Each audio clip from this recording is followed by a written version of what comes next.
buenas a todos, gentes de YouTube, sean bienvenidos a este nuevo video de Bleach, donde vamos a repasar lo que ha sucedido en el último capítulo que ha salido de Studio Pierrot. El capítulo comienza con algunos recuerdos del rey Quincy, donde él se ve en un lago junto al rey espíritu, y donde a su vez hay algunos remolinos, 4 para ser concretos, que en mi opinión simbolizan los mundos que existen. Los 3 que hay en el alrededor sería Hueco Mundo, Mundo Humano y también la Sociedad de Almas, mientras que el punto que está en el medio, en mi opinión, porque esto no creo que se haya confirmado todavía, es el infierno. También es interesante notar que la cantidad de remolinos que existen es igual al número de ojos que tiene el Rey Espíritu. Posteriormente se ve una secuencia en la que poco a poco se va viendo a Eyewatch en sus diferentes facetas de vida, tanto joven como adulto, como bebé, de cómo la gente lo está clamando, de cómo la energía de cada uno de ellos es transferida al Rey Quincy y de cómo en los recuerdos de este se ve el desmembramiento de su propio padre, el Rey Adnius.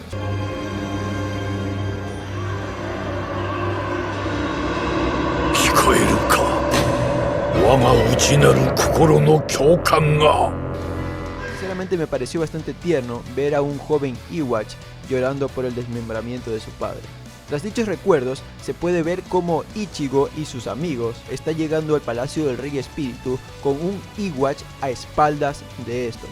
Eyewatch les dice que él ya había previsto todo, Orihime le advierte a Ichigo sobre la cantidad de ojos que tiene en esta ocasión Eyewatch, y poco a poco se prepara el escenario para la revancha entre el Rey Quincy e Ichigo, su hijo perdido.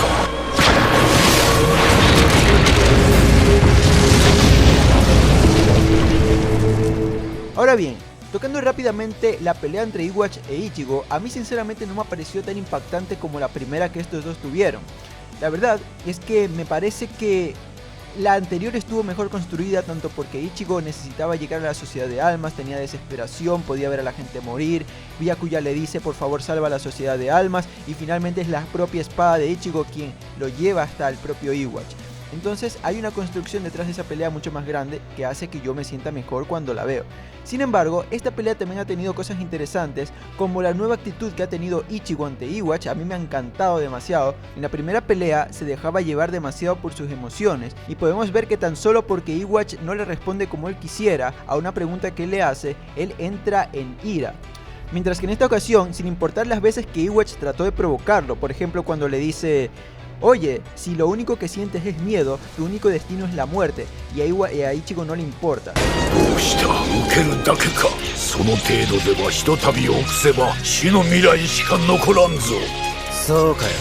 Después, cuando la pelea termina, el propio Eyewatch trata de sacarlo de sus casillas y le dice: oye, ¿te crees tan arrogante que piensas que tú eres la única persona que puede proteger a los mundos? A lo que Ichigo le responde que el hecho de que haya o no alguien más que pueda hacerlo no es un impedimento para que él siga peleando por lo que él quiere, que es proteger.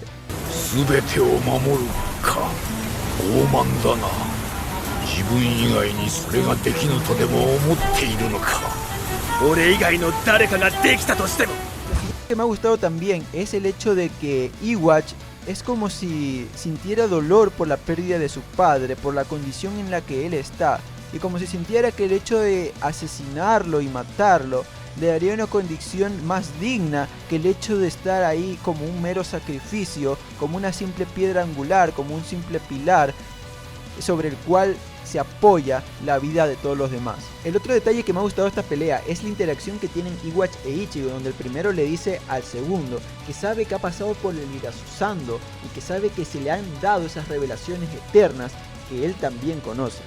Y aquí la pregunta es, ¿cómo conoce Eyewatch el Irasusando? ¿Acaso él antes ha pasado por ese lugar? ¿Acaso con su Almighty él sabía que existía ese tipo de lugar? Para mí lo más seguro es la segunda opción, porque Eyewatch sabe lo que conversó Ichigo con Ichibei antes de que estos lleguen.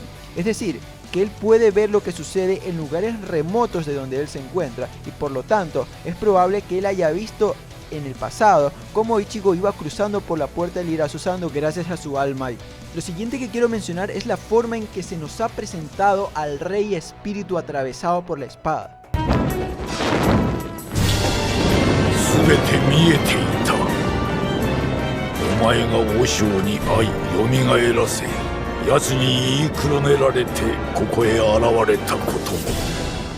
No quiero destacar la trama en sí de que nos muestren al Rey Espíritu atravesado, sino la belleza con la que el estudio de animación nos lo ha presentado. Esas llamas azules que van quemando poco a poco el telón, el carmín que inunda el cristal donde está encerrado el rey, la cara de estupefactos que se les queda a los amigos de Ichigo cuando ven al pilar de todos los mundos atravesado, la determinación de Ichigo que no lo piensa un solo segundo cuando conoce que el Rey Espíritu todavía está vivo y con la propia música se abalanza y ya lo vemos en la propia espada tratando de sacarla, la forma en que Iwatch poco a poco se va dando la vuelta, hablándole con la seguridad que le dota a una persona ya mayor, la experiencia que ha tenido, como aquel que sabe que por más intentos que hagas, no vas a poder lograr tu cometido. Para mí esa escena es lo mejor que ha tenido el capítulo de largo. Tantas cosas de forma tan bella sucediendo al mismo tiempo. Finalmente, quiero dar unas pinceladas acerca del nombre de Adnius, ya que encontré la información que está relacionada con este nombre. かつてあった永遠の世界を、永遠を脅かす闇を退ける霊王の力を。だが、世界を覆す力を。 Lo primero a mencionar es que este nombre ya se ha mencionado previamente en la obra. En la primera ocasión que lo vemos es cuando Uryu está viendo el diario de Soken Ishida buscando información acerca de Iwatch y el Wandering Rage. Lo siguiente es cuando el propio Iwatch está haciendo el cántico del Autzbellen y el objeto que levanta en su cántico es el corazón de Adnius. Y aquí sí me gustaría saber si es que nos van a explicar cuál es la relación que tiene con uno de los soldados de Iwatch llamado Gerard Valkyrie. Para los que han leído el manga saben que este personaje es el corazón del propio Rey Espíritu, lo cual implica que en el cántico de Iwatch lo que dice que levanta sería el propio Gerard. Está levantando a Gerard para realizar el Autzbellen, lo cual es algo raro porque el propio Gerard estaba muerto cuando él decidió realizar dicho cántico.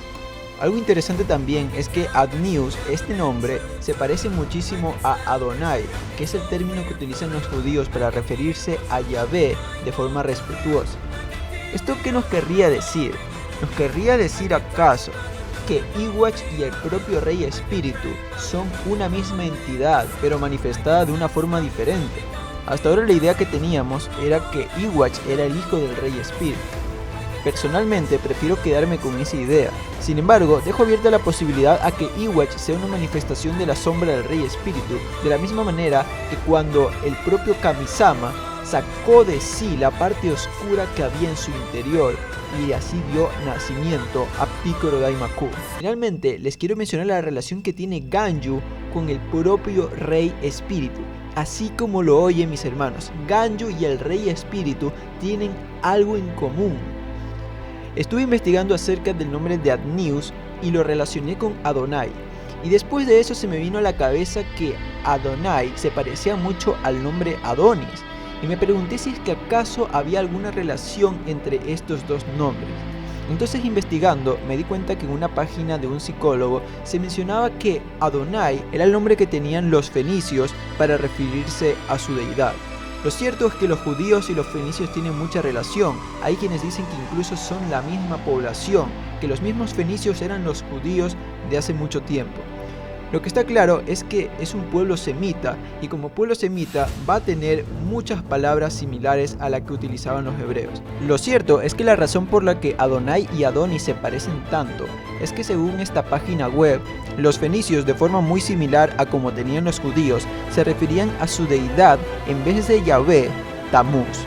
Y a dicha deidad se referían de forma respetuosa ya no Adonai, sino Adón, que significa Señor. Según el autor, el nombre de Tamuz se puede remontar mucho tiempo atrás de su existencia, a la existencia de Isis y Osiris, Ishtar y Dumuzi, siempre parejas que representan un ciclo. Dicho dios Tamuz ya recogía dentro de sí a dicha pareja, a dichos ciclos. Lo cierto es que también tiene relación con el mito griego de Afrodita y Adonis, en el cual se cuenta que Afrodita, que estaba enamorada de Adonis, llora su muerte cuando un jabalí atraviesa su sexo, lo despedaza y lo desangra hasta la muerte. Después de algunos días, dicho Adonis resucita para la alegría de las mujeres en específico, pero en general para todos. Lo cierto es que esa es la versión griega, pero ¿qué hay de la versión que hay en Chipre, que fue anterior a la que hubo en Grecia?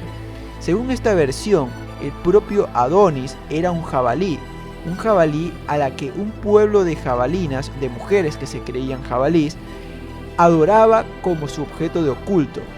Cada año ellas cogían a un jabalí y lo usaban como si fuera su deidad. A dicho jabalí se lo veneraba hasta que llegaba el próximo año, el día de su muerte. Cuando este día llegaba, las mujeres lo tomaban, lo mataban, lo despedazaban y lo repartían entre todas en santa comunión. Y aquí es importante notar tres cosas. La primera, que existe un jabalí que es reemplazado con cada ciclo de un año. Y esto tiene relación con el reemplazo del rey espíritu por Iwatch al final de la obra. De la misma manera que cada año, cada ciclo, se coloca un jabalí nuevo, asimismo podríamos considerar que el reemplazo del rey espíritu por Iwatch es el cumplimiento de un nuevo ciclo que necesita un jabalí nuevo. En segundo lugar, porque existe la repartición de los órganos de las partes del jabalí entre cada uno de los asistentes al banquete. Lo mismo podemos decir que sucedió con el rey espíritu. El rey espíritu, cuando fue sellado y encarcelado en ese cristal, fue descuartizado por los miembros de los clanes nobles y sus partes fueron dispersadas por todo el mundo. Y en tercer lugar, es curioso cuanto menos que el animal que se usa para el sacrificio sea un jabalí, y que, sin venir a cuento, Tite Kubo nos haya colocado a Ganyu como uno de los acompañantes de Ichigo en su travesía para detener a Iwatch de asesinar al rey espíritu. Porque si recordamos, la mascota que utilizaba Ganyu era justamente un jabalí. Sinceramente uno se pregunta, pero ¿qué cojones hace Ganyu con los niveles de poder actuales en ese palacio del rey espíritu? No tiene mucho sentido. Y yo la verdad creo, porque la verdad no sé qué va a suceder en el manga con Ganyu, pero creo que lo ha colocado como una especie de referencia, como una especie de elemento que está ahí, como un pequeño guiño a esa historia. Y con esto termino mi análisis de este capítulo. Quiero decirles que he encontrado mucha información acerca de AdNews, ya que había un usuario de Reddit que tenía información de esto hace 10 meses, que él había adivinado ya como uno de los posibles nombres del rey espíritu, que era AdNews. Y la cantidad infinita de evidencias que nos deja y la cantidad de análisis que ha realizado es increíble. Me gustaría traer esa información en algún momento. Y nada, mis hermanos, si les ha gustado este video, por favor suscríbanse, ya que la mayoría de personas que ven mi contenido no lo está. Dicho esto, nos vemos en el próximo review.